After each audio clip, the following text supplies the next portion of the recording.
আজকে আমি রূপচাঁদা মাছ ভাজি করেছি,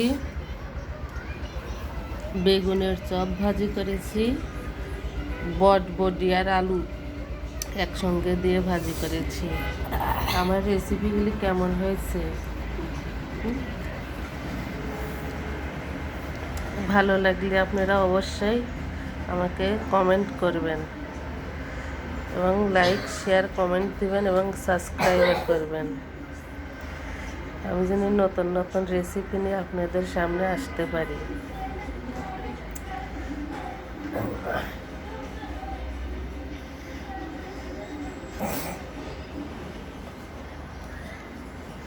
আজকে আর বেশি কিছু করিনি, কারণ আমার ঠান্ডা লেগেছে, ভালো লাগলো না, এই জন্যই সব শুকনা, সব ভাজি আর সব ভাজি করেছি।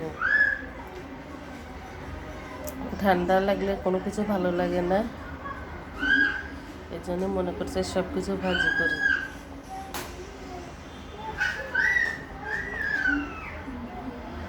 আমার রেসিপিগুলি যদি ভালো লাগে অবশ্যই আমার পাশে থাকবেন এবং সাবস্ক্রাইব করবেন এবং আমাকে সুযোগ দিবেন, আমি যেন আপনাদের পাশে থাকতে পারি।